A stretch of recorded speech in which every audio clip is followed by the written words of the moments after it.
all day. Ah, but a sad one. It was just such a day as this 40 years ago. 40 years. It's a long time. Anyhow, I was happier then.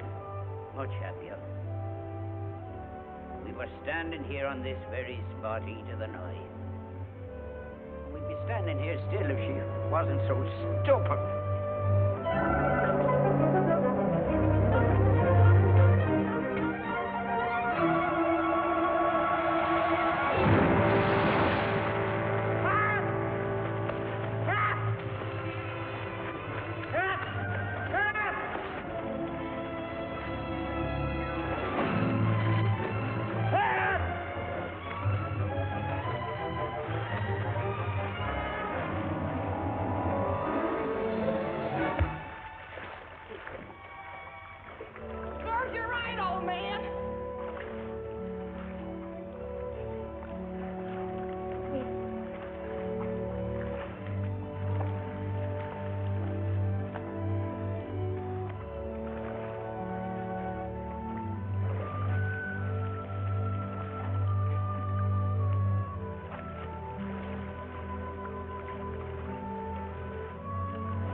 The old guy. Well, here he is.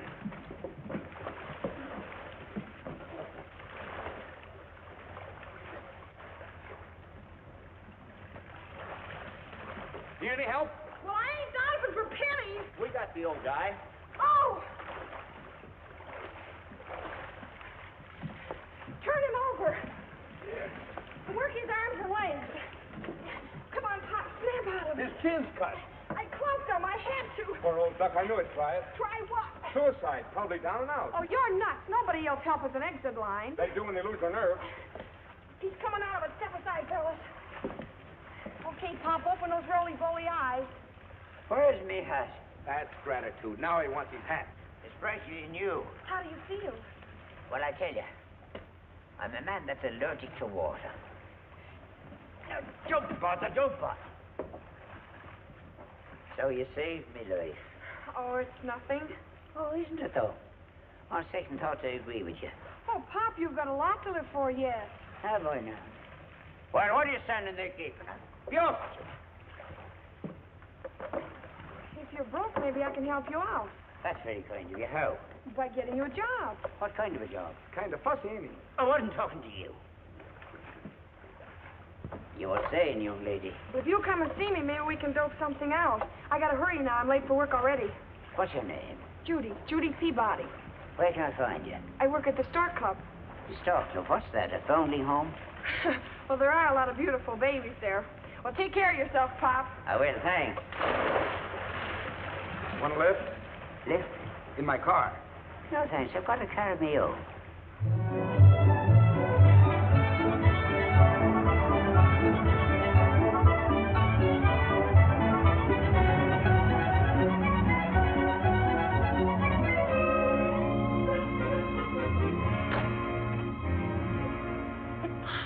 You're sneezing, sir. You don't say. You're sneezing, sir. You know, I figured that out for myself. You're all wet, sir. I didn't think it showed. And whatever happened to your chin? Why? Did I lose it? It's bleeding. A girl clipped me. She was trying to protect herself. I see, sir. No, you don't. I was drowning. How awful. You better take off those wet clothes, sir. I'll telephone Dr. Marston immediately. Give me your waistcoat, sir. You're all right. Sound as a dollar. Sound as a dollar? Now, what does that mean? You'd better stay in bed today, J.B. I'll look in on you in the morning. Don't bother. Every time you look in on me, it costs me $10. Goodbye, J.B. Will there be anything else, sir? You call Curtis. He's on his way over here, sir. Good. Sit down, miss. I beg your pardon, sir. Sit down, man. I want to ask you something. Fisk, did you ever drown? Why, no, sir. I mean almost. Well, I just did. As I was going down for the third time, my whole life flashed before me, just like a movie. How was it, sir? It stank. I understand, sir. Oh, you did, huh? Well, no matter. Fisk, I want to ask you something as man to man. If I had drowned, would you have missed me? Yes, sir, I would. You're lying. No one would miss me. Not even my wife. I'm sure Mrs. Bates would be inconsolable, sir. Nah, she wouldn't shed a tear. Well, maybe one or two just to be polite. I'm certain Mrs. Bates loves you very much and always will, sir. Then why did she up and leave me? You told her to. That's no excuse. I don't want to see anybody but me lawyer. Very well, sir. Come in, Mr. Curtis. Hello, yes. Hiya, J.B. Got here as soon as I could. Remind me to give you a medal. Scotch and soda, please. Why can't you drink bourbon? Scotch costs money. Oh, you got enough money to buy all the scotch in town. Scotch and soda, please. Bring me one, too. Very well, sir. May as well try it before it's all gone. Well, J.B., what's on your mind? Tom, I want to do something for a young lady. Something in a financial way. Financial, huh? Blonde or brunette? Blonde. Hair of spun gold. How old is she? Oh, 21 or 22, I say. It's your age, I'd say. Yeah, I know what you say, but don't say it. I fell in the ocean and she saved me life. Hmm? So now you're feeling generous, huh? Very. I want to make her life beautiful. Well, you can count me out. Count you out? What do you mean? Remember, I've seen your bursts of benevolence before. Ah, but this one is different. So was Goggins. He was sorry for him, ordered me to pay him $50 a week for life. Then you felt you robbed him of his incentive to work and stopped his allowance. I was right. You were right, and I was hooked. I've been paying him out of my own pocket ever since. Well, if I take Goggins back, will you do what I ask? I don't want to wind up supporting any blonde. Well, supposing I give you a signed paper saying I can't stop you. How would that do? Well, if you can't stop me, it's okay. Ah. Good man. Anything else, sir? Yeah, lock up the scotch. Just how happy do you want to make this girl? Completely happy. It won't cost much. I'm sure her wants a small. How do you figure that out? By the bathing suit she was wearing. Look, why don't you leave it to my judgment? I learned about making girls happy the hard way. What's her name? Judy Peabody. Where does she live? I don't know, but she works at the Stork Club. Stork Club. You know the place? Very well. If you'd lived any kind of life at all, you'd know about it, too. I know. But this girl, Judy, she still has her life before her.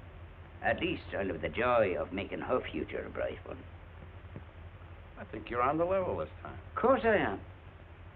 There's just one thing. She's not under any circumstances to know it comes from me. She thinks she saved a poor man.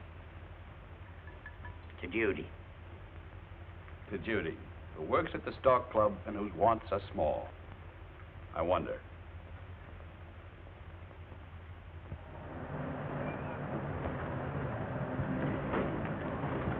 Hiya, Bill. Hey, kid, you're late again. Go through the kitchen so Billingsley won't get wise. I got a better way.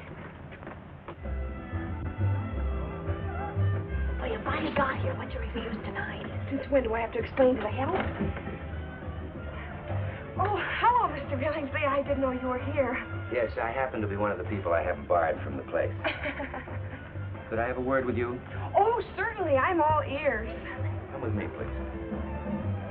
Where do you go to collect unemployment insurance?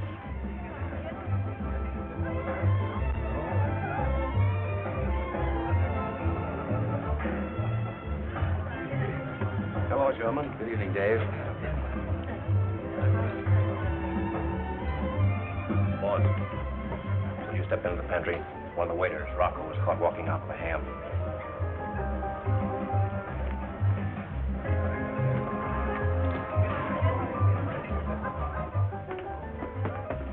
Give him back the ham. Here, you might want to make some sandwiches. Now you can leave and keep going.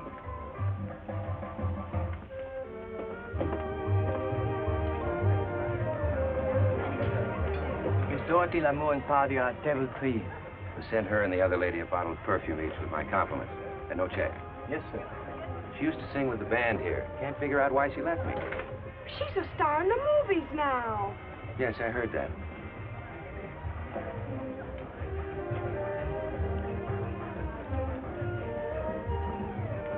Just received a reservation for Lieutenant and Mrs. Robert Taylor. Oh, that would be Ruby Stevens. Forget what she changed her name to. You must mean Barbara Stanwyck. Oh, yes, that's it. A bottle of champagne for Ruby and Bob, and no check. Yes, sir.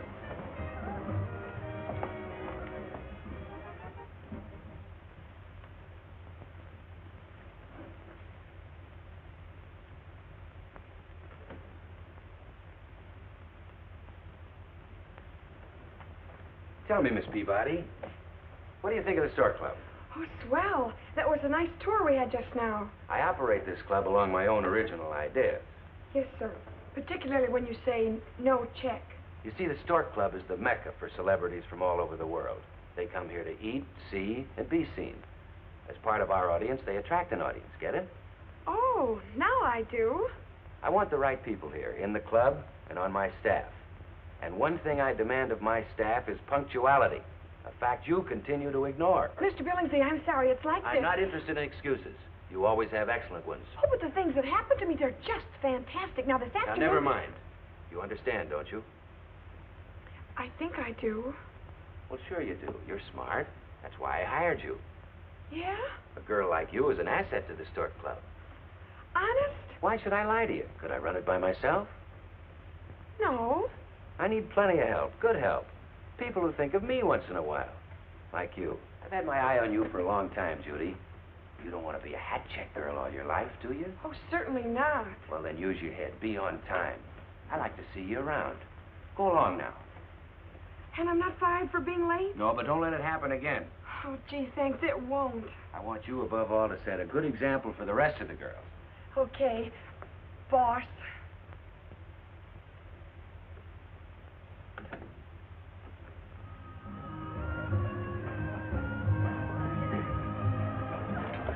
Did he tie the can to you? You don't hear it rattling, do you? Swell. Good evening, sir. Good evening. Hey, it's canteen night again tonight. The boss is furnishing the food. Want to go? Sure. Do you know if he's going? I don't know, but I bet he does. Gee, I wish I could get on so he could hear me sing. Good evening, sir. You know that Billingsley's the most generous guy I ever knew. He was wonderful to me. Yeah? Yeah, but I hate to say this. I think he's a little bit screwy. Screwy? Why? Well, he thinks that Barbara Stanwyck is a girl named Ruby Stevens. Cracking up. Definitely.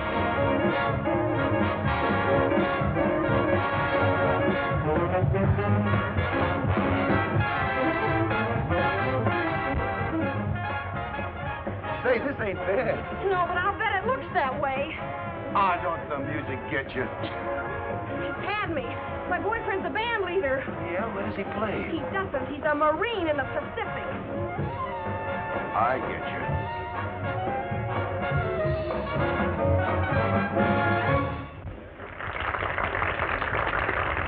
I was all set to sing with this band, but I guess that's out for the duration. Hey, by the way, I haven't heard from him in a couple of months. Does that mean anything? Anything. Hey, Billingsley just came in. Where is he? Over by the door. Attention, everybody. In this canteen, we entertain ourselves. Any volunteers? Put me down. That's the boss's face. I want to know how I did. Good night.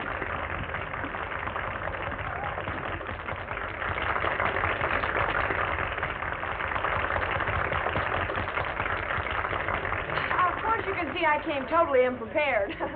How about a little help from my quartet? We'll be right up.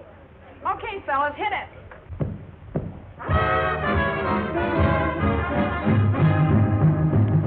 There's a doctor living in your town. There's a lawyer and an Indian, too. Neither doctor, lawyer, nor Indian chief could love you any more than I do. There's a barrel of fish in the ocean. There's a lot of little birds in the blue. And neither fish nor fowl, says the wise old owl, could love you any more than I do.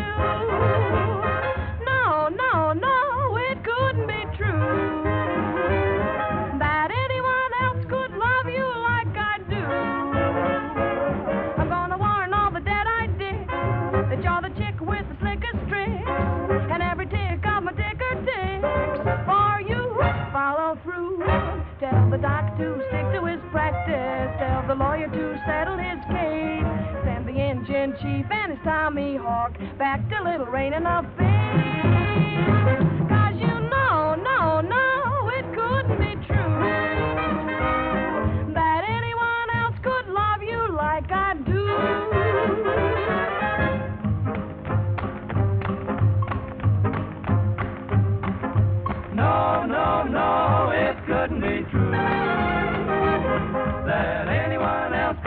you like I do.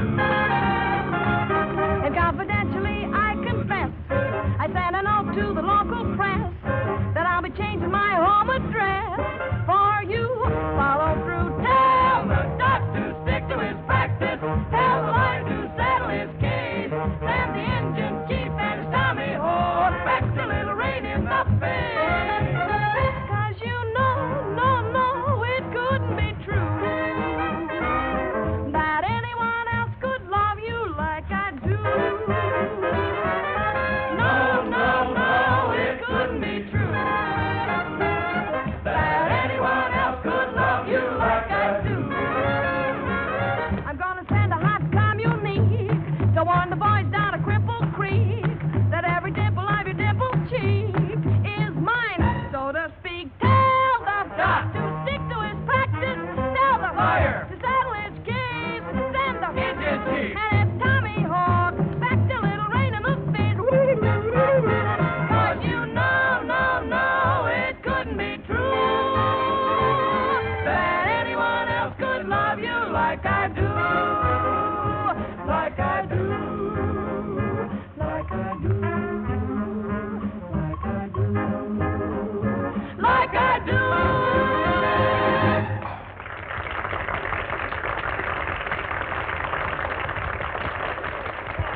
These kids were wonderful. Did you watch his face? How could I? He took it with him. The laundries aren't what they used to be. The comfort all shrunk out of them. I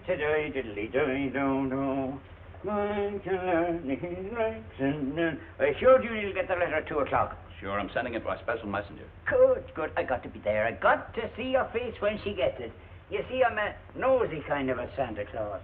You know, it's crazy, J.B., putting on those old rags. Rags, are they? Here, feel that material. You won't get that quality nowadays. No, thanks. Afraid something will jump out and bite you. Exactly. Now, look, you want to be anonymous. If you hang around, she's going to smell a rat. Nonsense. She thinks I'm a poor man. She wants to get me a job. What'll you do if she does?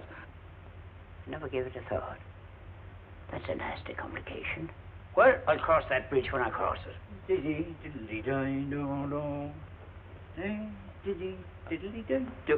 How do I look? You look like a tramp. I wouldn't think it possible.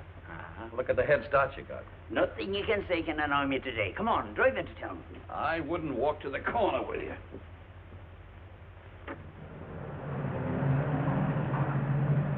Excuse me.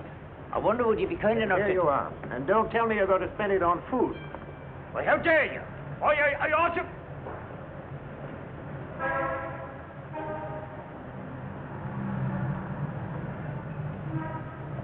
There it is. Sure enough.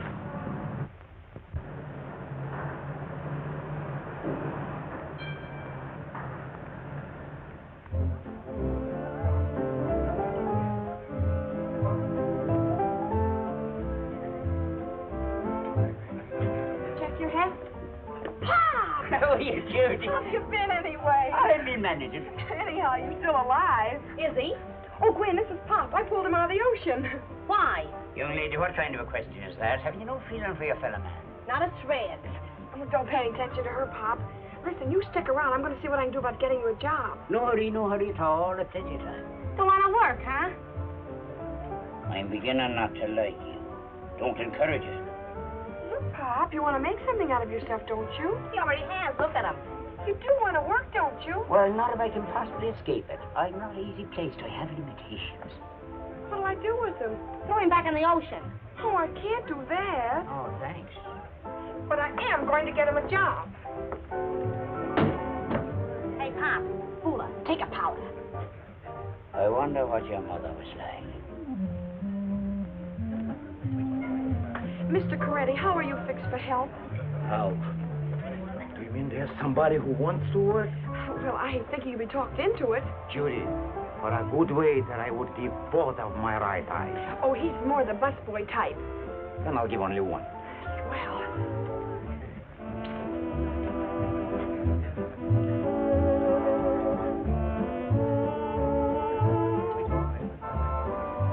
this is Pop. Mr. Coretti, Pop. Mr. Coretti, is it? Come with me. Good luck, Pop.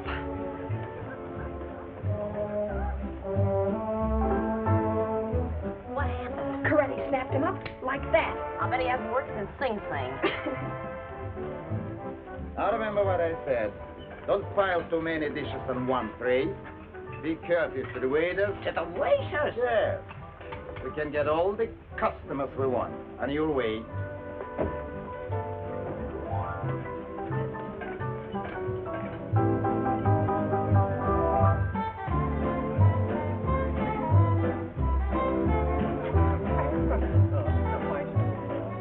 Clear out these dishes, boy.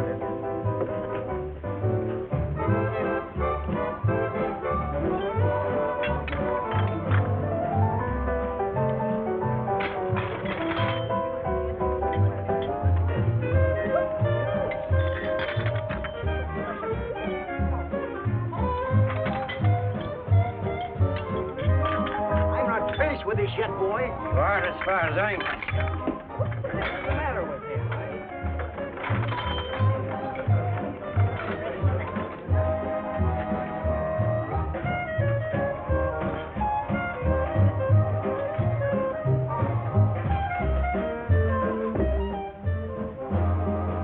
Hey, boy. Right over here.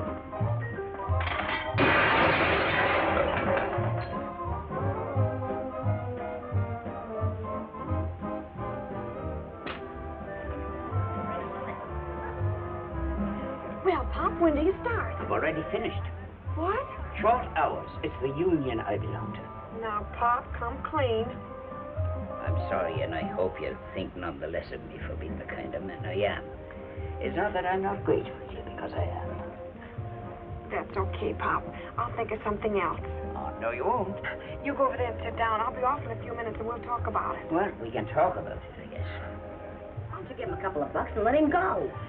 No, I like him. I think I'll adopt him. Now, Judy, you don't know anything about his parents. Where can I find Miss Judy Peabody? I'm Judy Peabody.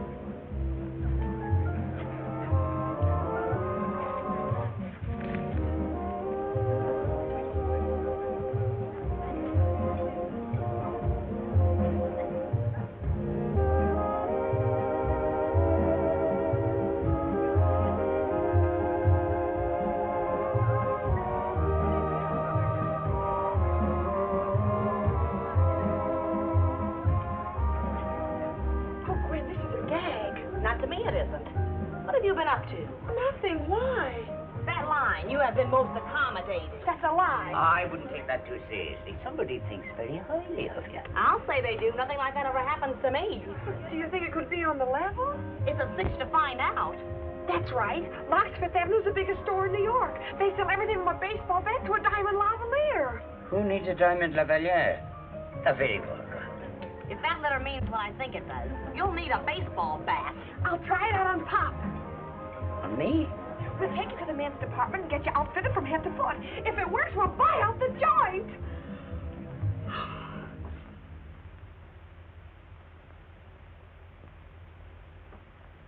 There.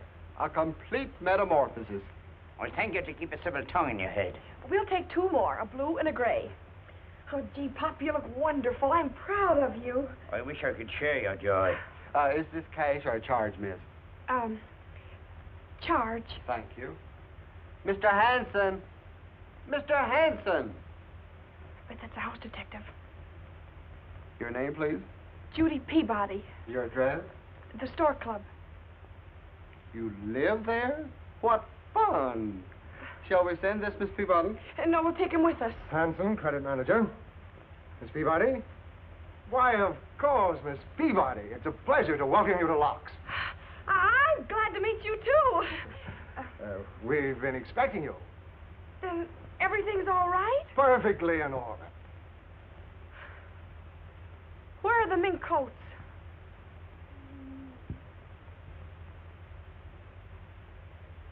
Genuine Labrador mink, Miss Peabody. Minks? Most unhealthy little animals. How much is it? $6,000. Feel it, sir. I can feel it from here. Oh, it's beautiful. And the price is right. But, Judy, wouldn't it be better if you first looked at some nice cloth coats? Oh, Pop, you have no idea what mink means to a woman. I'll take 2. 2? My coming out present for you. Oh, Judy, I couldn't think of it. What do you mean? You've been thinking of it for years. We'll wear them. Today, in all this heat? Wouldn't you? Yes, Miss Peabody.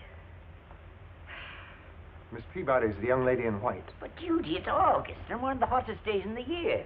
So what? You'll melt in a fur coat. Yeah, but I look awful good doing it. Miss Peabody, Yes? I'm Higgins, your chauffeur. Yeah? Your car's at the north entrance. My car. Yes, miss. Well, why weren't you at the Stork Club to pick me up? Sorry, miss, but I was instructed to move your things to the York Tower. Oh, well, see that it doesn't happen again. I can stand it no longer. You may go, Hawkins. Higgins, miss. Higgins, Schmiggins. You may go anyway.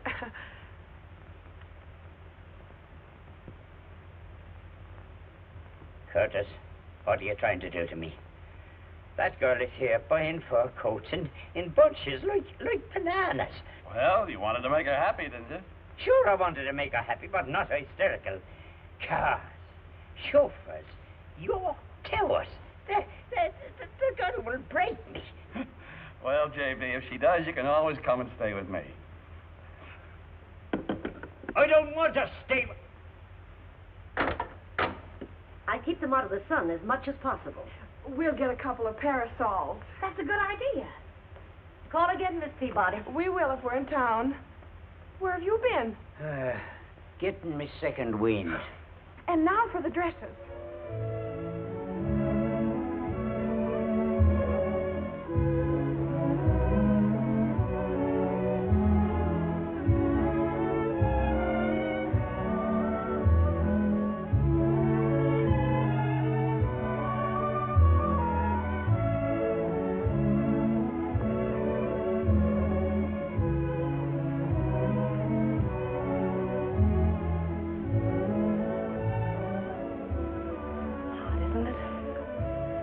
Be a better word for it than that.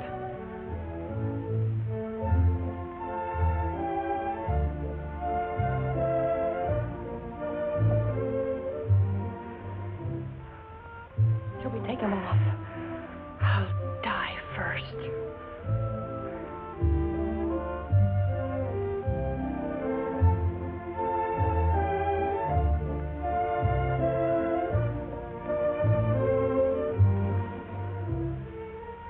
For Pete's sake, buy something and let's get out of here. All right.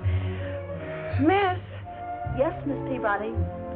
I don't know if they're all so beautiful, but I'll take that one, and that one, and that one, and that one. I take that one, and that one, and that one, and that one. Why don't you take them all?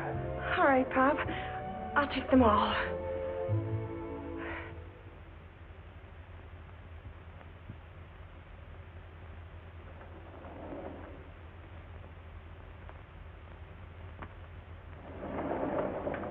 There are only 2 apartments to a floor up this high.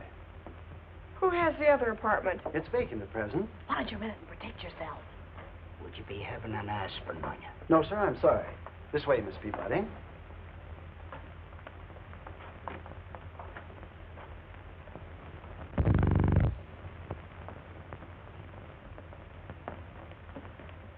This is the living room.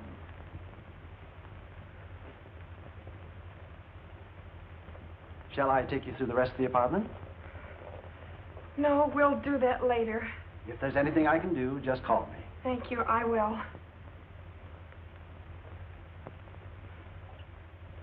Here, honey. I did a little shopping on my own. What is it? A persuader. You shouldn't have done it. I'm liable to maim somebody for life. Gwen, it's got me down. I can't stand it. All this is enough to drive me out of my mind. Take it easy, Judy. Relax. I have, so why can't you? Take what's freely given to you. Providence works its wonders in mysterious ways. Providence doesn't go around opening charge accounts for hat check girls. Well, I'll be running along. Oh, no, Pop, don't go. I need your moral support. Do you now? Besides, where'll you go? Oh, I'll be all right. Sure, curled up on a park bench somewhere. Well, not exactly. Have you anyone, Pop, you're close to? Not anymore. What happened? My wife left me 6 months ago. Why? I told her to. There was a slight complication. Another man. Clarence Bascom. Was Bascom younger than you? No, 65. Oh, he had money. Not as much as I. She left you for another bum? I don't get it. Pop, a man 65 is harmless. I'm 65 and I'm not harmless. So far as my wife is concerned, I mean.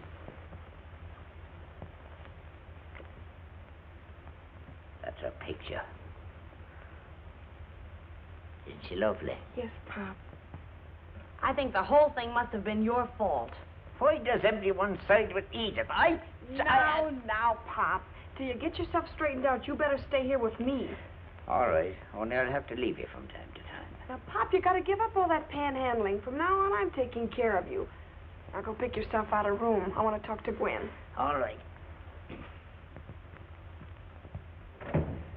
Gwen, I'm scared. What are you gonna do, move out? I am not. I'm gonna find out who the wolf is. Well, whoever he is, he sure howls pretty. Well, it won't do him any good. I'm saving myself for Danny. Suppose Danny finds out. Oh, how's he gonna find out? Way out there in the Pacific. You know, I got a hunch there's another Judy Peabody. Say, I never thought of that. I wonder who she is. I wonder what she does. Wait a minute, Judy. That letter was sent to the Stork Club. Think back. Have any of the customers been particularly nice to you lately? I can't think of anybody. I've got it. What? Who's the most generous man in the world? Who gives away more than anybody else? Sherman Billingsley.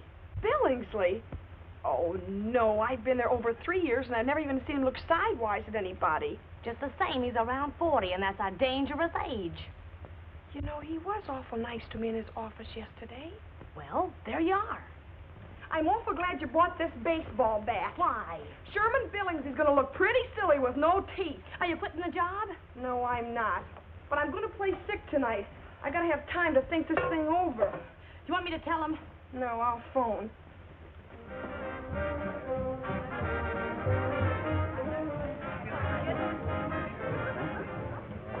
Check your hat, Maureen?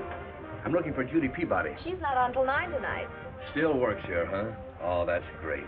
I like things to stay the same. Makes a guy feel like he's really home again. You're Danny! That's right. How'd you know? Oh, she talks a lot about you. Still? There are 12 of us here. We all know you. Stork Club cloakroom, Molly speaking. Who? Judy? Hold on a minute. It's Judy. Shall I tell her you're here? No, I want to surprise her. Yeah, Judy.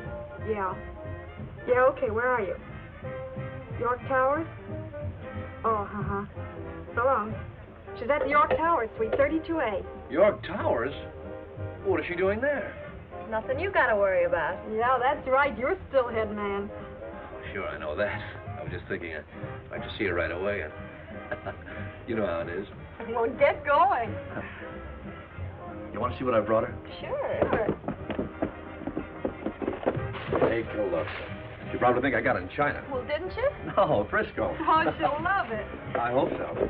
Well, I got to be running along. I'll see you later. So long.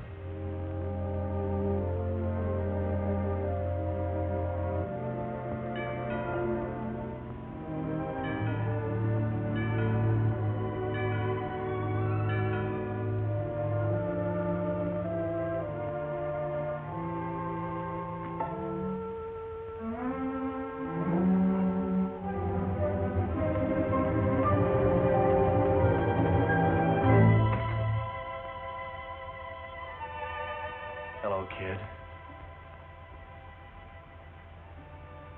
Surprise?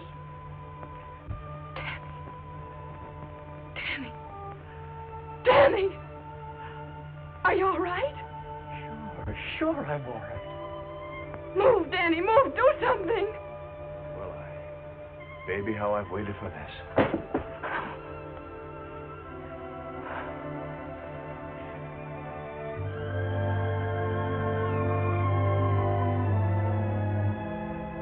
Wow. Say it again, Danny. Oh, I can't talk yet for a while. Talking would make sense now. We can talk later. Oh, I just want to look at you, make sure it's you, that you still feel the same. You do, don't you? Yes, Danny. Oh, sure, I can see it in your eyes. Your eyes talk, Judy. They say what you're thinking. They always did. Oh, I knew you wouldn't change.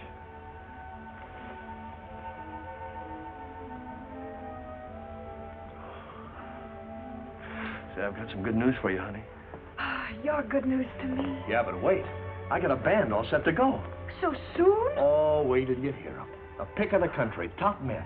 I organized them at Mare Island Hospital while we were waiting to be discharged. Oh, gee, Danny, it sounds great. Yeah, but I got to work fast. If I don't get us a job, I'll lose them. You can't hold guys like these together without dough. How would you like to work at the Stork Club? Well, is there a chance? I think it can be fixed. I'll talk to the boss. Oh, the same old Judy, huh? You're going to sing with the band, you know that, don't you? Am I, Danny? Nothing but the best for me. Oh, say, I brought you a little something. Did you, darling?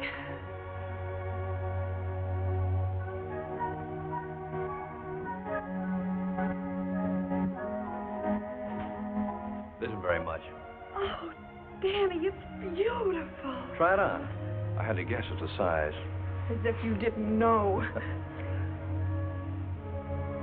Hey, that's a pretty nifty-looking dress you got on. Turn around, Judy.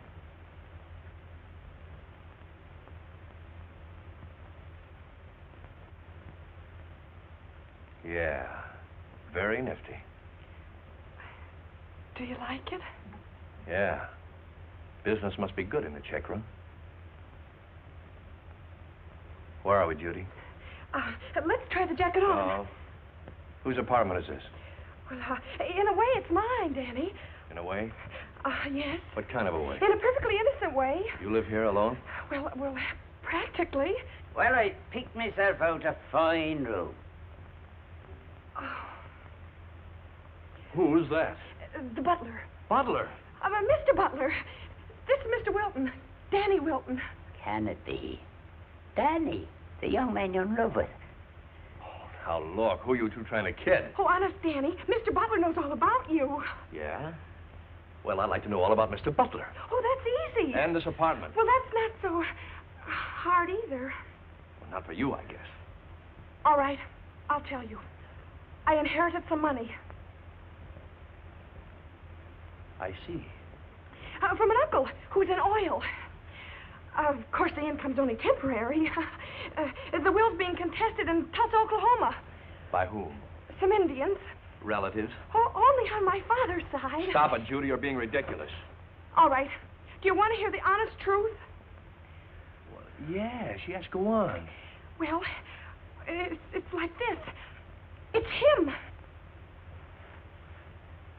You see, I saved his life, and he was so grateful. So grateful that he bought you extravagant clothes, expensive apartments. That's right. Isn't it? Of course it is. There. Why don't you stop lying? I've heard of things like this happening to other guys while they're away, but I didn't think it could happen to me. I kept thinking you were different. Day after day and night after night. It was the one thought that kept me going. Danny, please listen to me. I can No, thanks. I've heard enough.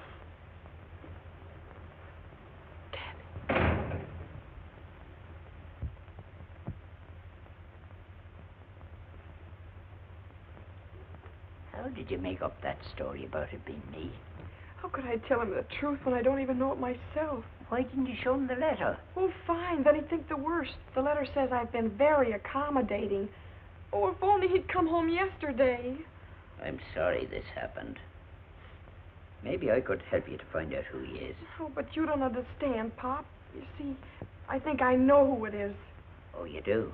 Yes, my boss. Bill Ainsley. And the worst of it is I have to go to him tomorrow to see that Danny gets the job at the Stork.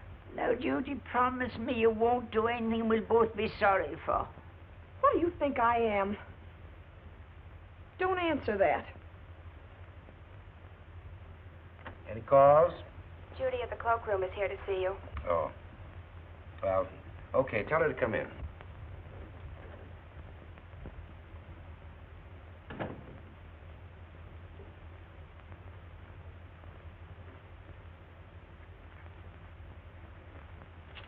Sit down, Judy. I'll be right with you.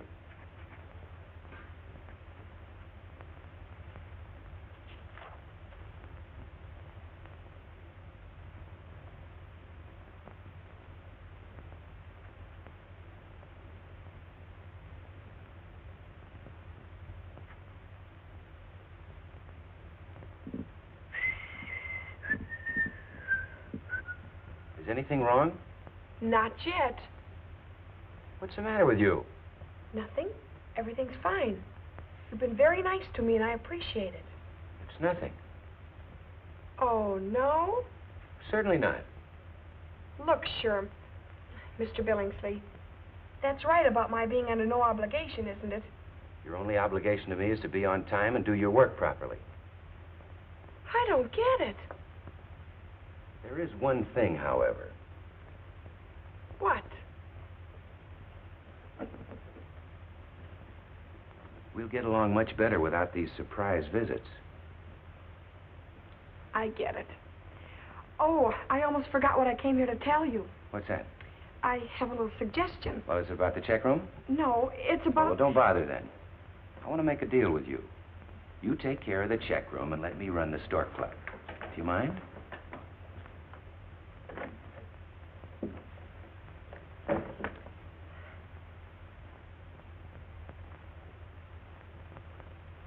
Come in, Miss Peck. Pardon me. Well, Miss Peabody, when does my band open at the Stork? It doesn't. I mean, it No? isn't. Well, the way you two came out just now, I thought we were all set. Oh, Danny, don't jump at conclusions. Are you serious? Well, there are some circumstances... I'll say there are, but you're not going to involve me in them. I come back and find you at the York Towers, dressed like something out of vogue, in the company of an old man you can't explain, and now I see you with the boss's arm around you. Some circumstances. Does look kind of funny, doesn't it? Not to me, it doesn't. Danny, you're walking out on a girl who's no different than she ever was. There'll come a time when you'll find that out. Then how will you feel? When I find that out, I'll let you know. Thank you. No matter how I figure it out, I always come back to the same thing. What's that? I love him. I gathered that. I just can't let him lose his band. Me in the bargain. Well, how's he going to keep the guys if he can't get a job? Maybe he can't keep them, but I can. How's that again? You wait and see. When we knock off here, we're going over where he's rehearsing. Oh, I was hoping we could go shopping again. I could use a new girdle. Who couldn't?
Take 5. Jimmy! When? You stood me up the last time we had a date. That was 3 years ago. What happened? Well, I'll tell you. I was standing on the corner, a military band went by, and the next thing I knew, I was in Camp Roberts. Well, I'll give you one more chance. Meet me tonight on the same corner. You got a deal. Danny, can I see you a minute? Okay. The band is swell, Danny. Thanks. And if you open in a good spot, your fortune is made. That's right. You like rich guys, don't you? What kind of a crack is that? This is a waste of time, Judy. But I'm in a spot to help you keep the band together. Thanks. I'll find a way to do that. Now, you run along, will you? No, I won't. I'm going to get sore in a minute.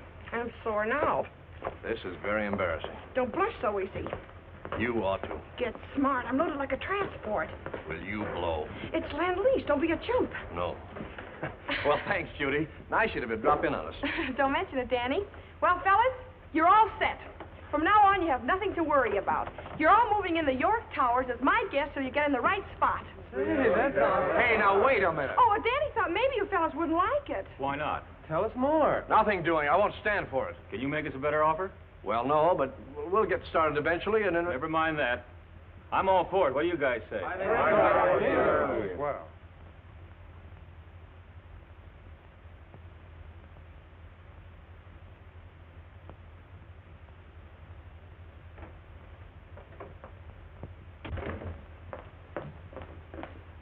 Pop, we're going to have company.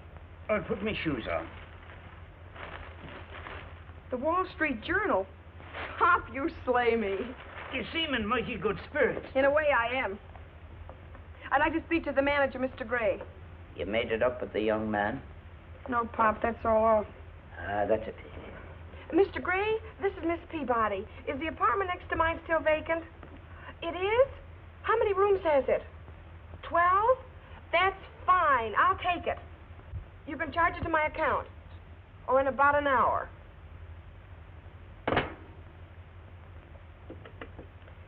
Operator, will you connect me with Locke's Fifth Avenue? Now, what are you up to? I'm going to ruin Billingsley or somebody. Locke's Mint Department, please. I'll show him. I'll smoke him out. I'll spend every cent he's got. Yeah, but why? He ruined my love affair, that's why. Mint Department, this is Miss Judy Peabody at the York Towers. Could you send a representative up to my apartment to measure 12 men for dinner jackets, tropicals, and a half-dozen business suits apiece? Then there'll be shoes, shirts, and collars and ties besides. That's fine. Thank you very much. What have I done? Pop, did you hurt yourself? What? When you bumped into the wall just now. Did I bump into the wall? Well, what do you think? Judy, I must tell you something. I am a man. Now, don't tell me you're leaving again. I think both of us should leave. Not me. I'm after somebody's scalp, and I won't rest till I get it. But, Judy, it's my scalp. You must have hit your head. Why don't you go lie down? Judy, you must believe me. I'm a rich man. I hope to bring a little happiness into your life because you saved mine. But, me good girl, your kind of happiness is more than I can afford. Well, why don't you stop it, Pop? I thought of that one ahead of you. Call Curtis. Find out for yourself. Yeah, he would know. I want to talk to him anyway. His number's Victor 21098. You read that on his letter to me. Call him. Call him.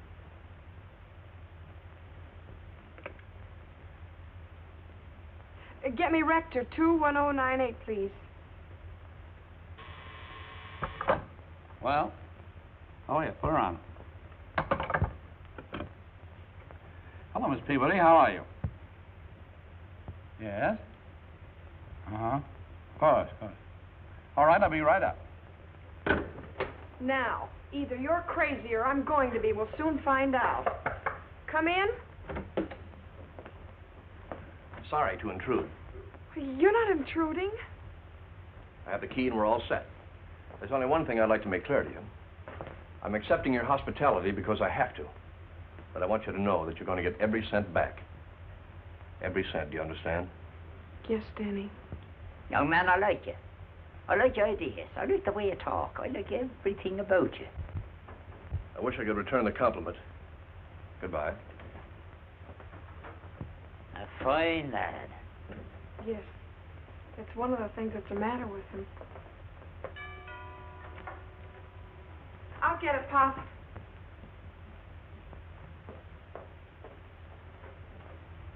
Are you Mr. Curtis? Yes, Miss Peabody. Come in. Thanks. Well, it took you long enough to get here. Now, sir, tell this young lady who I am. Well, I never saw you before in my life. What? Is he annoying you? Yes, he is. He told me a terrible lie. I told her who I was. I expect you to confirm it. I think the poor old chap's demented. Come on, you better get out of here, old man. Oh, no, I don't mind if he stays here. I just wish he'd behave himself. What did he do? Will you or will you not tell her who I am? Oh, please, if you're not sure who you are, don't advertise the fact. Oh, Mr. Curtis, I'm trying to find out who's keeping me. Well, you mustn't do that. Your benefactor's a very generous man, but he wants to stay unknown. I'll find out who he is some way. I don't think you will, Miss Peabody. Is it you? No, I pay the bills, though, and you can go right ahead and do anything that's going to make you happy. Oh. Well, whoever he is, I'll break him if it's the last thing I do. Well, that will take quite a bit of doing, Miss Peabody. Goodbye. Goodbye. Curtis! Hiya, J.B. Oh, you know me now. How dare you say you didn't know me? Well, you told me not to let her know who you are. Never mind what I tell you to do. You do what I tell you. I'll try to remember that. That girl's out to break me. How can she, J.B.? She's organized. Look, you're a solvent. What can it cost you? $200,000 or $300,000. And, of course, the gift tax. Gift tax? What's that? Well, if you'd ever given anything away before, you'd know. Every time you give anyone over $3,000, you have to hand the government another 30%. Coolidge. Oh, for another Coolidge. After you, J.B.? I wouldn't ride in the same car with you. I'll walk down.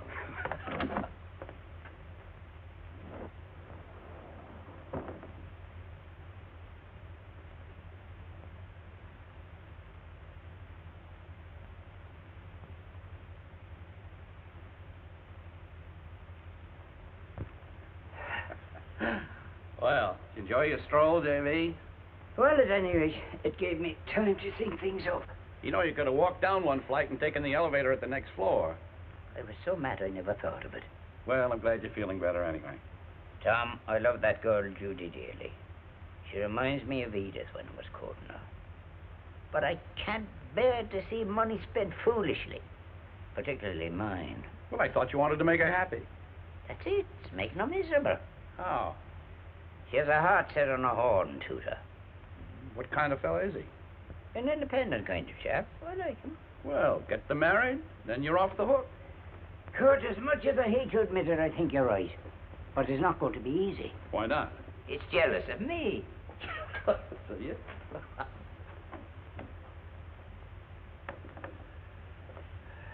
Yeah. I'd use the elevator if you want to get there tonight.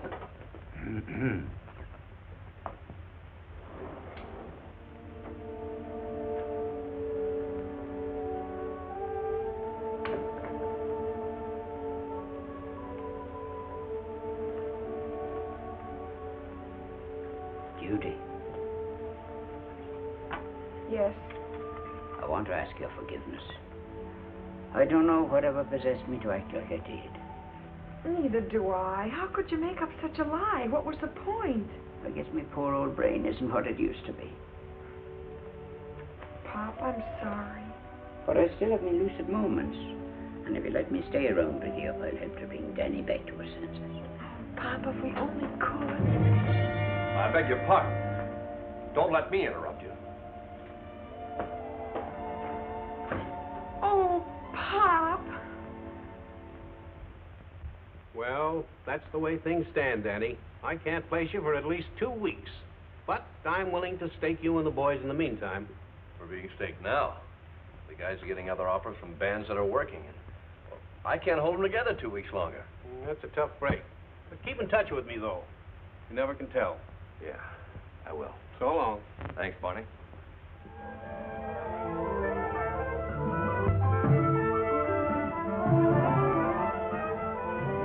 Hey, fellas, let's give this number a quick going over before Danny gets back. He'll never know the difference. Supposing he does? He'd get sore. Well, aren't you going to sing with the band? No, that's all off. He told you? Well, not in so many words. He just acts that way. Well, go ahead and sing, Judy. I'd like to hear you myself. Maybe he's a reason you don't suspect. What do you mean? I'll tell you after I hear you sing. Okay, fellas, hit it.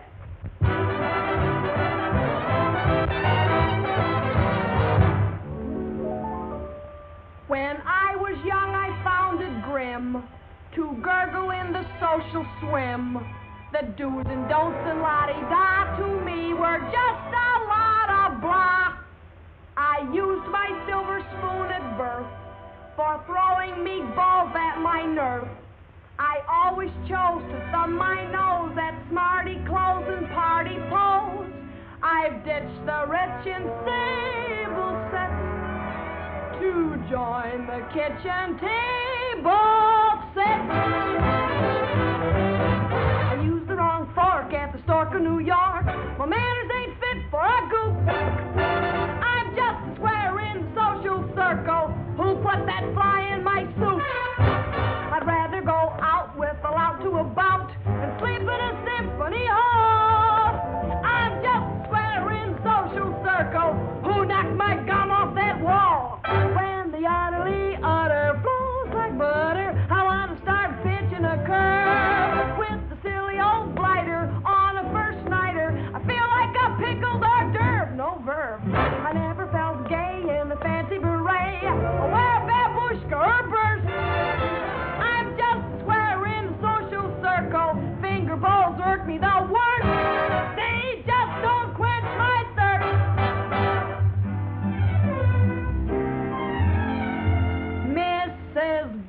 horse will greet me with a 14-carat shout.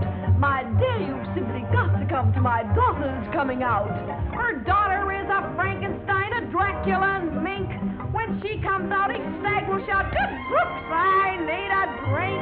I've dined and clubbed, I've elbow rubbed from Yonkers to Cheyenne. Fool to you, but take your blue blood and stick it in your fountain pen. I want to brush all the plush and the gush. I'd rather get left than be right. I'm just a square in social circle. Anyone here want to fight? None of me fits with the wits of the Ritz. I'd rather relax on a stool. I'm just a square in social circle. Anyone want to shoot pool? When a cookie with cabbage gets too savvy to wrestle him 3 out of 4, I would rather a sailor hop in my trailer and show me his nautical lore. Why, sure, ladies in frills only fill me with chills. They're soft as a ball of chenille. I'm just a square in the social circle. I got a muscle of steel. Anyone here want to feel? I'm a square as a pear in a boutonniere. Fancy silk won't stay on. I'm designed for rayon, but I just don't seem to care. I'm a square. Well, I never know in my life seen the like of it. Well, what's the verdict, Pop? Well, you all finished up together anyhow. A couple of times there, I thought the musicians were going to get away from you, but by golly, they didn't. It's remarkable. Thanks, Pop. Gee, fellas, you were great. I'll say you were. And you'll sing with the band or else. No. We gotta keep peace in the family. Danny's the boss, and what he says goes. I'm doing all right, but you guys are just getting started. I wonder would the young men know a song I'm a little more familiar with. What's that, Pop? In the shade of the old apple tree. We can fake it. Fake it? Well, he means they can make it up as they go along. That's not necessary. The song's already written. Well, would you like to hear it, Pop? I would very much indeed. Do you know the words, darling? I think so. Would you mind singing it for me? Sure. It takes me back to the time when I was courting Edith. That was the song of the day then, and we danced to it together many times. Okay, fellas, hit it. Okay, let's go. In the shade of the old apple tree. Whoa! What in the name of goodness is that? Well, that's in the shade of the old apple tree. Glory be, what happened to it? Well, that's jive, Pop. Oh, is it? Would you mind saying it my way? How's that? I'll show you. Only this time, don't hit it. Kind of caress it. Now.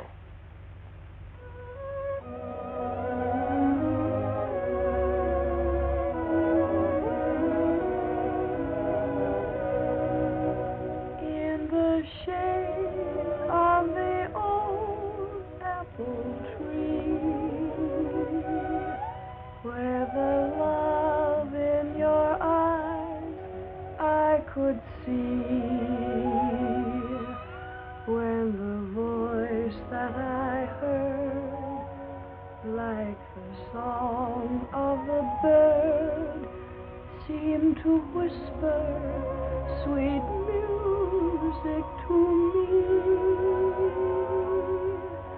I could hear the dull buzz of the bee in the shadows as you said to me, with a heart that is true, I'll be waiting for you in the shade of the old apple tree.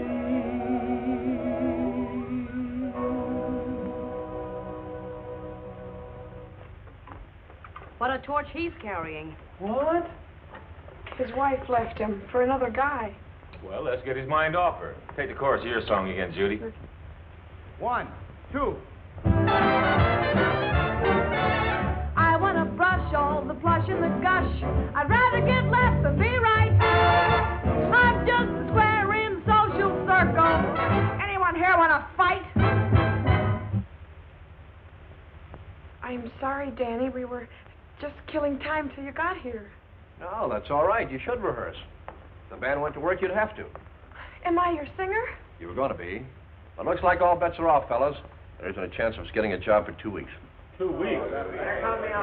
I want you guys to realize that I appreciate your willingness to string along with me. Here's wishing you a lot of luck wherever you go. I'll see you later. Wait a minute. You fellas believe in this band? Sure we do, Judy, but we gotta work. Well, will you give me 24 hours to make a deal for you? Well, what are you going to do? Quiet. I've got a thought. Well, what do you say? Okay, Judy. Wonderful, but don't say anything to Danny. Just go next door and keep him there till you hear from me. Come on, Gwen. What's the dough? Billingsley. He's coming here to an audition. When'd you fix that? I haven't. I'm going to. Can you? Get me the Stork Club, please. I can try. He'll never come up here for you. Nobody will for Walter Winchell. Walter Winchell? Sure, they're pals. Billingsley will do anything he says. Give me Mr. Billingsley's office, please. What makes you think Winchell's going to ask the boss up here? Wait and see. Hello, Sally? Give me your boss. How am I doing? You'll get 20 years. Hi, Sherman. Get this. It's hot off the press. No, Sherman. Get the Stork Club off your mind for a second. I want you to meet me at the York Towers, apartment 32A, in a half hour. You're going to hear one of the greatest bands in the country. Okay, don't fail to be here. Well? He's coming over. Now, go next door and tell Daddy to get the boys ready in their tuxedos to audition in 20 minutes. I got to change and instruct Pop what to do when Billingsley gets here. Now, hurry.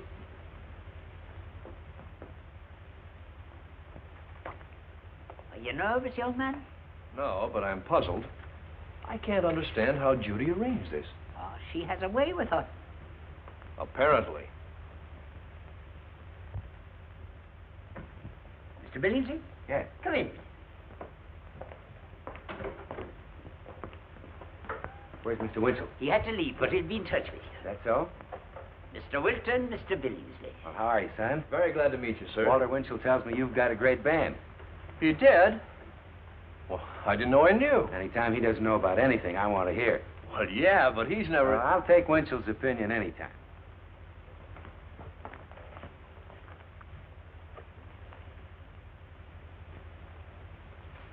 Well, go ahead, give out with the tunes. Yes, sir. Sit down. Thank you.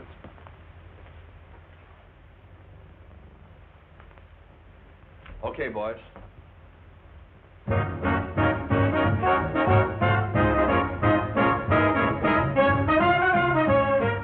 What do you think of it? Excellent. Do you really? Of course I do.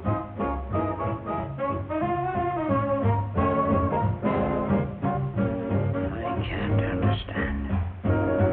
You're annoying me.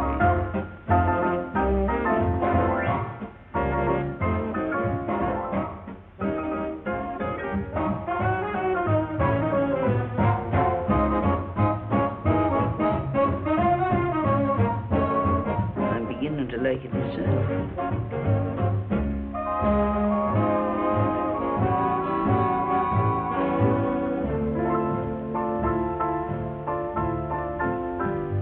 If I had a dozen hearts, and if you had only one, if I had a dozen hearts, I would love you 12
Swell band, Mr. Wilton.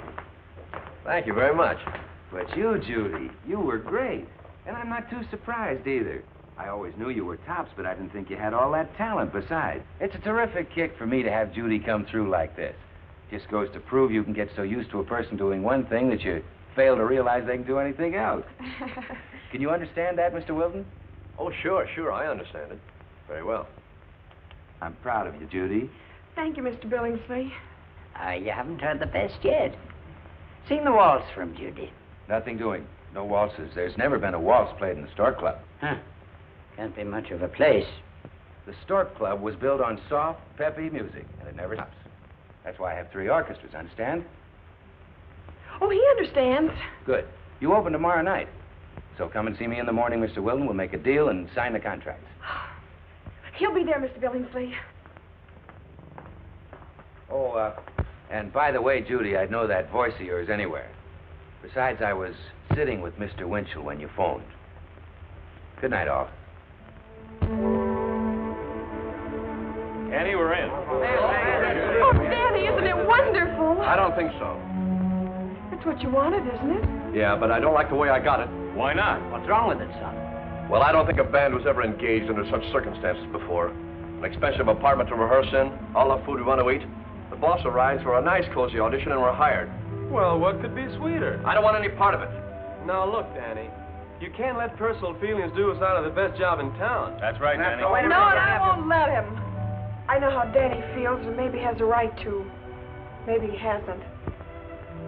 That's between us. These guys have nothing to do with it. You and the band have to stick together. We don't. You see, Danny, I can leave with a clear conscience. You couldn't. Well, I've got everything I could ask for. Singing with your band would just be an anticlimax. I'm the one that's bowing out. Maybe this is beside the point. But if you ever really fall in love, you'll trust the girl.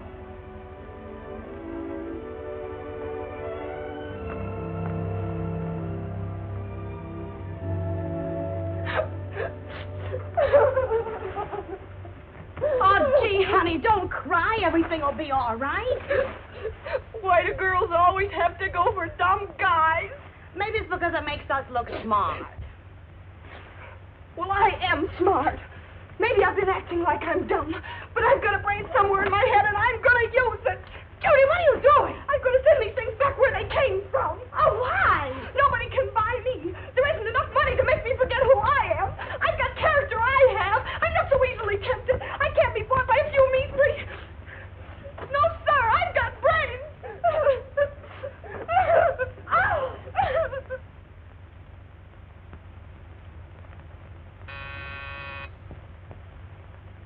Yes?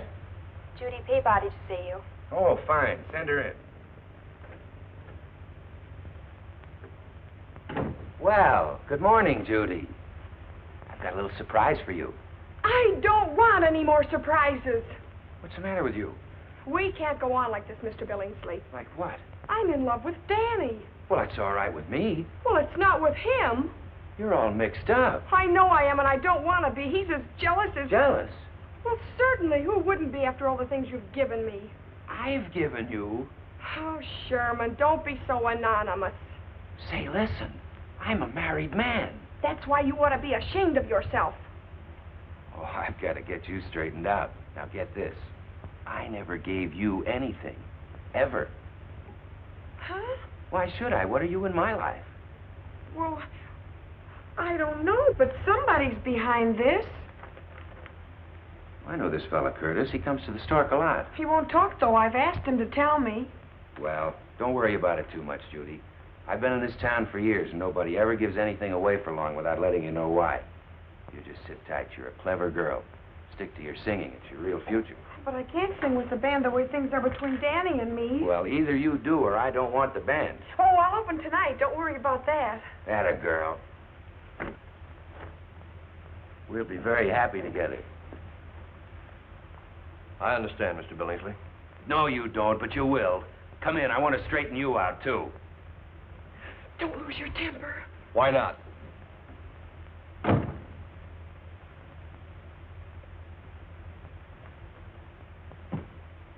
Wilton, what do you think I am, a chump? Not exactly. Thanks. Are you a chump? No, sir. Oh, you're sure about yourself? That's right. But not of me, huh? Well, Mr. Billingsley, my eyes have been opened.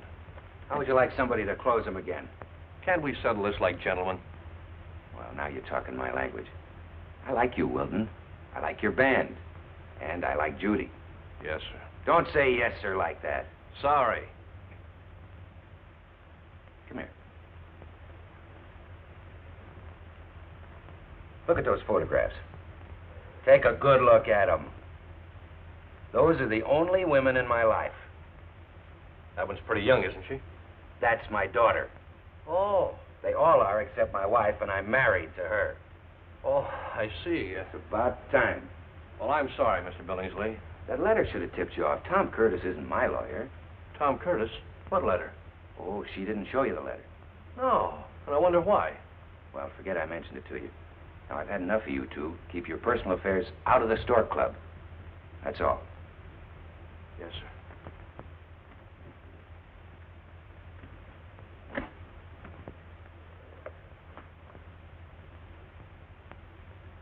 Well? Mr. Billingsley, what would you do if you were in my spot? I'd stop bothering me.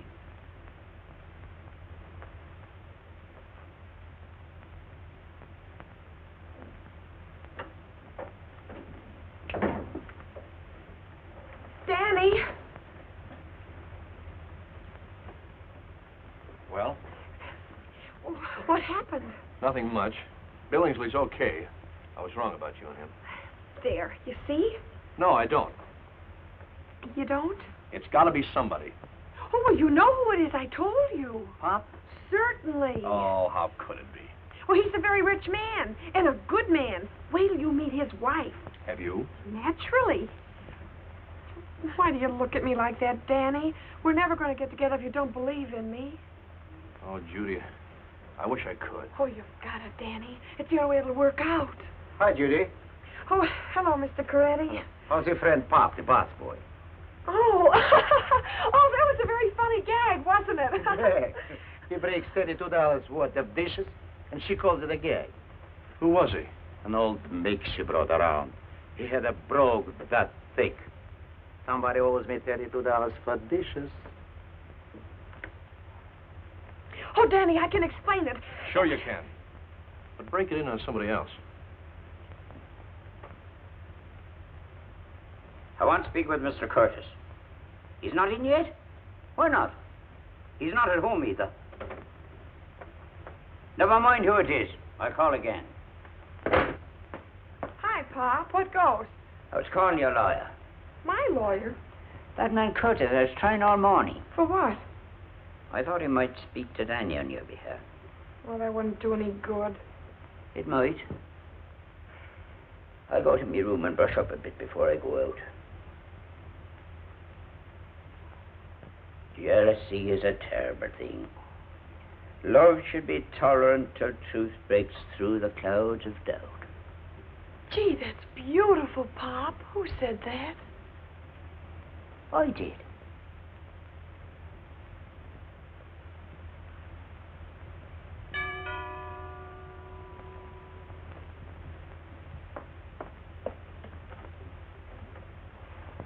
I'm Mrs. Bates. Mrs. J.B. Bates. Yes? Are you Judy Peabody? That's me. Come in, Mrs. Bates.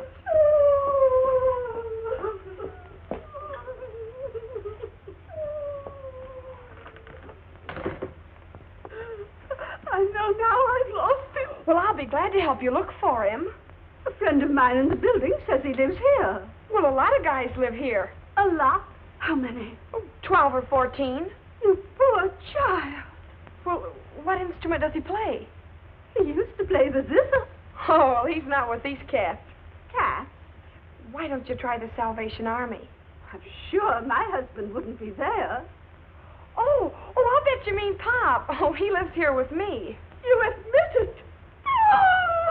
Oh, now, Mrs. Bates, there's nothing anything wrong with it. Your husband was drowning, and I saved his life, and I've been trying to get him a job. He's down and out. Mr. Bates is a rich man. How's that again? Mr. Bates is a very rich man. Oh, then he's the one. Oh, it's too good to be true. Mrs. Bates, you've got to take your husband back. Don't you want him? No, and he doesn't want me. Why didn't he tell me who he was? He did. Then he denied it. I'm sorry, I can't follow this. Neither can I. He's practically ruined my life. How? Well, I got a boyfriend. I had a boyfriend. And Jerry cut him out? Oh, no. Pop loves you. You're all he ever talks about. Miss Peabody, I can't believe it. I want to go to him. Oh, no, you don't. Not on your life. Our men don't trust us. We got to teach him a lesson. I tried that and lost him. Well, this time you do it my way and you'll get him back. By the way, do you always dress like that? Yes, I do. Why? You meet me in the Paris shop at Locke's 5th Avenue at 2 this afternoon. We're going to the Stork Club tonight. The Stork Club? Whatever for? You leave that to me. I can hardly contain myself. Oh, you've got to. Now, when Pop comes in, make believe you think the worst and walk out on him. Is he here? Now? Certainly. Tell me, Mrs. Bates, is your slate clean? My slate clean? Yes, he seems terribly jealous of a Mr. Bascom. Well, that's ridiculous. Clarence Bascom is a harmless old bachelor. He courted me years ago, and Jerry can't stand the sight of him. He's coming. Now, whatever you do, don't let on and be firm. Judy, where'd you put me? Oh! Well, Mr. Bates, explain yourself. Now, Edith, take it easy. Are you going to believe me or what you see? Who could believe you, you scoundrel, you philanderer, you viper, you snake in the grass? Don't ever speak to me again. This is the end. The gods have done me in. They were laying for me. I've lost the upper hand. Who was that? Me wife. Your wife. Couldn't you tell? Oh, well, relax, Pop. Remember, love should be tolerant till truth breaks through the clouds of doubt. And if you want to know who said that, you did. The fact is, I read that in a very cheap book.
What am I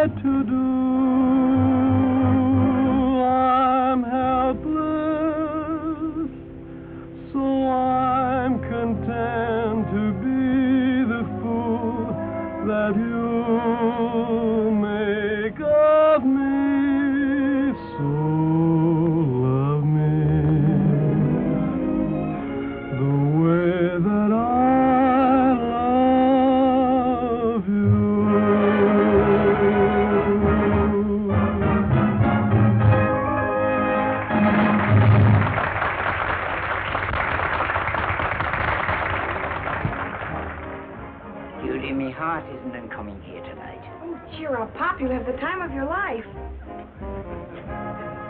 Mr. Coretti, do you have my reservations? Why, Judy!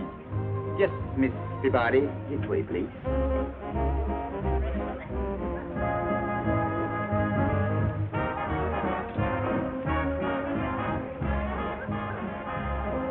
What are you staring at? I never forget a face. You've looked at mine long enough to remember it the next time you see it. Yes, sir.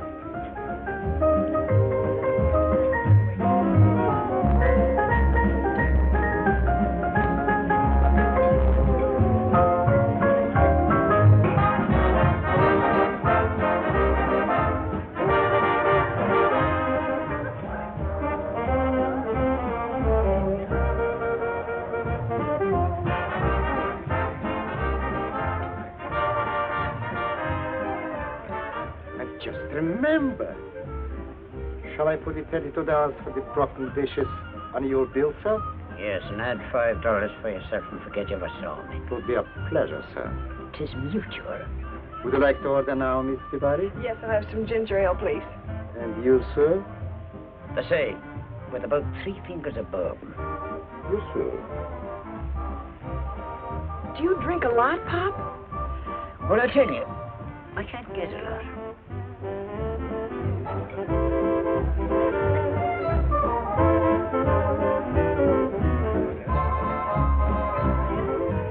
Glory be, she's beautiful.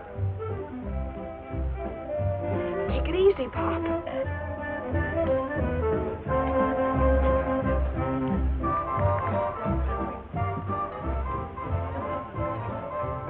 Well, hiya, JB. What's going on here? Are you representing her? Who's representing me? That's right. I heard you were caught with your suspenders down. I'm a goner. Edith, I'm an innocent man. A very innocent man. Yes, Jerry, so it appears. Good evening, young lady. Oh, Mrs. Bates, I hope you don't blame me. Not at all, my dear, but wasn't you? There'd be somebody else. No, it wouldn't. Ah, a love match. I think I'll skip the next round of this battle. Will you excuse me, please? Good riddance. At least she'll talk to you. She won't listen to me. You've got to get me out of this. How? Tell her the facts. Oh, she won't believe the facts any more than Danny does. You can try. Okay.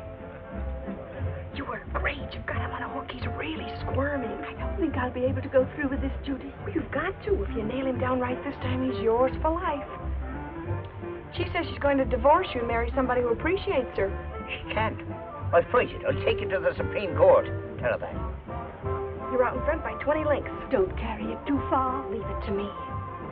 Well, I think you got a chance. I have. It's going to be tough, though. I don't deserve it. First, you got to promise to count to 10 before losing your temper. I've always done that. Then we'll make it 20. All right, all right. Next, you can never take your shoes off in the living room.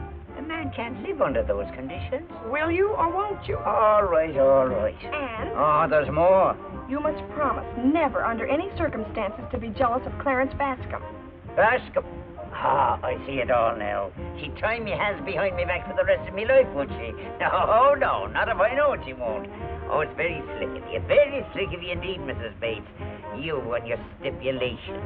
And me agreeing to them. Now, calm yourself, Pop. No, no, Judy, this goes deeper than your innocent eyes can see. But, Jerry... Don't Jerry me. You're not going to pull the wool over me eyes as you did in the past. That isn't true. And I'm going out of here. No, you're not until you pay the check. They're very funny about that in here. Somebody bring me the check. If you leave here, Jerry Bates, you'll never see me again. That's what I had in mind. I'm ashamed of you, Pop. Well, Slip this to Danny, will you? That ought to get him. Bring me the check. I'm not going to wait here any longer. Pop, are you really leaving? Of course I am. You'll be sorry someday. Well, if I am, I'll be glad of it. This is from one of your fans.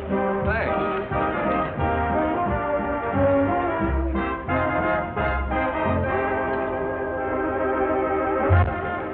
Hey, fellas, the boss wants to hear Old Apple Tree. We'll bake it in G right after this chorus. It was a lot different, too, wasn't it, Pop? Oh, I know you haven't forgotten. Even though it was a long time ago. 40 years. You told me about it yourself. It brought tears to your eyes when you did. Look at her, Pop. Isn't she beautiful? And just think what she was then. Why, every boy on the block hoped she'd look his way. But she only had eyes for one, a young, wild Irishman. He had a right to be jealous. It was sweet, till it got stupid. In 1950 was romantic, where they danced to the same song they're playing now. But I guess that's the trouble. He just isn't romantic anymore. Oh, but he is.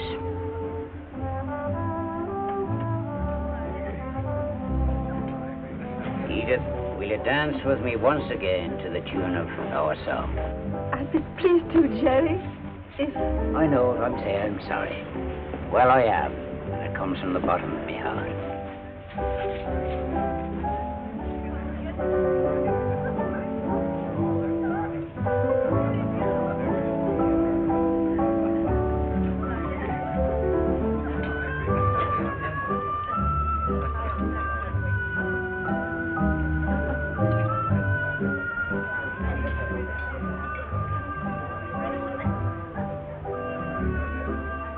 Well, I'm glad that's patched up. Yes, isn't it wonderful?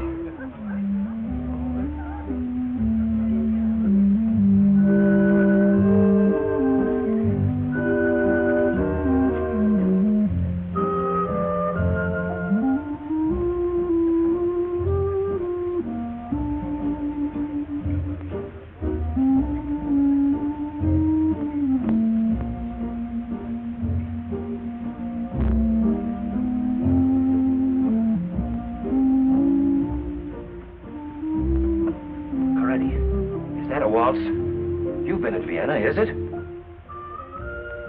I'm here at the Stork Club so long, I can't remember.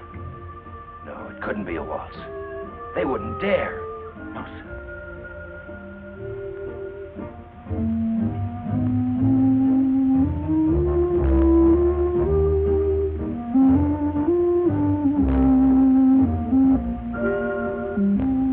That's a waltz, isn't it?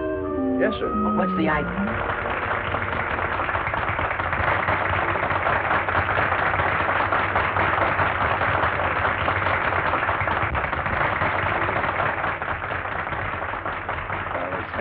Nothing like a good old-fashioned waltz. By the way, Tom Curtis, that fellow we were discussing, is at the table next to Judy's. Would you like to meet him? No, thanks.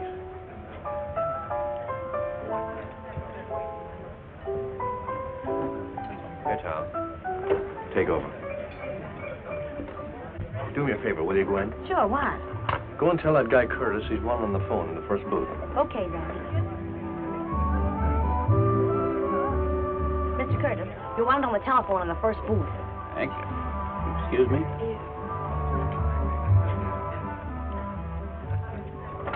Oh, I'm sorry. That's all right. Come in.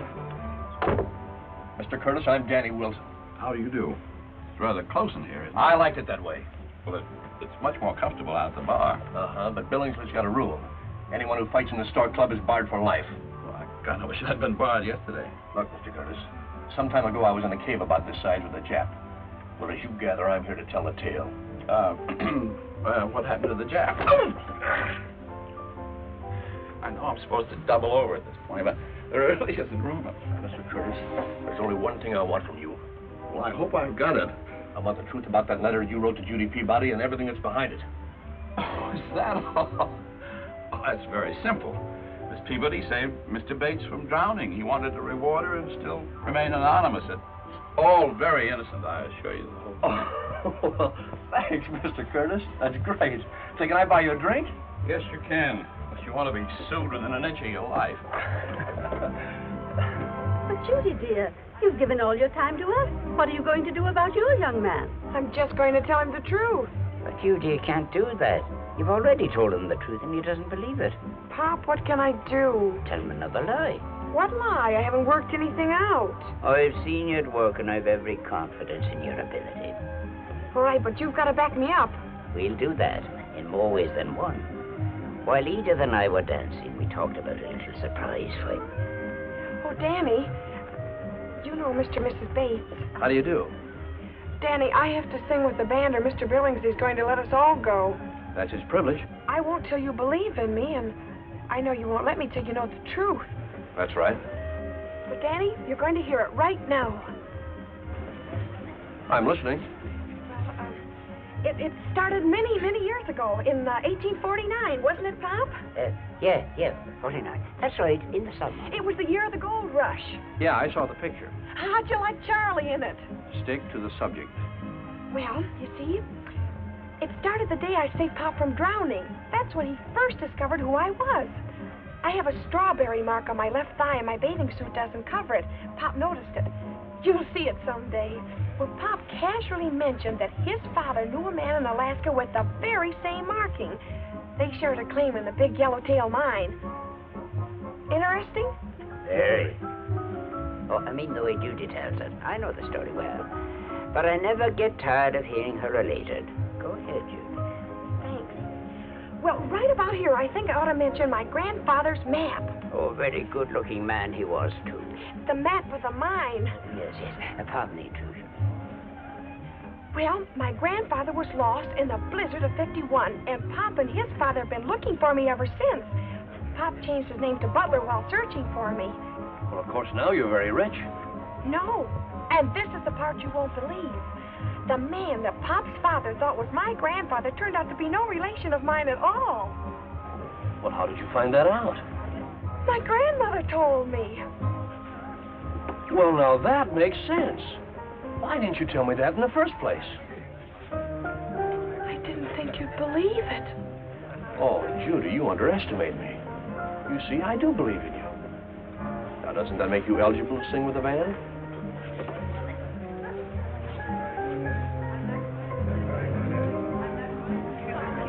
Hurry back, you haven't heard the surprise.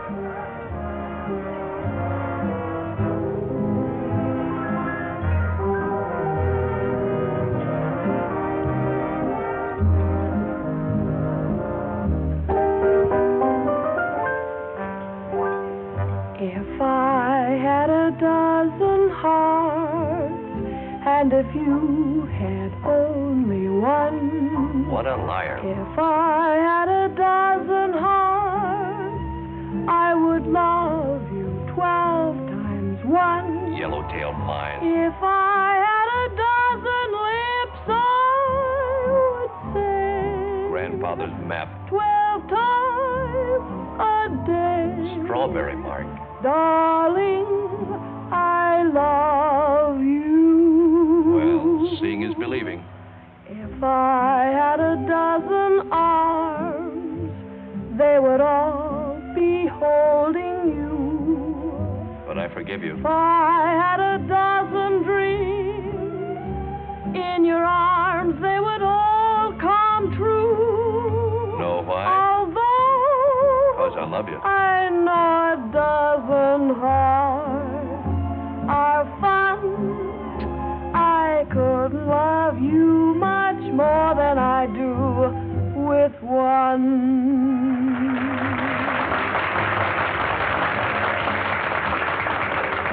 I love your pie face. I'll be waiting for you over with Pop. Okay, sweetie.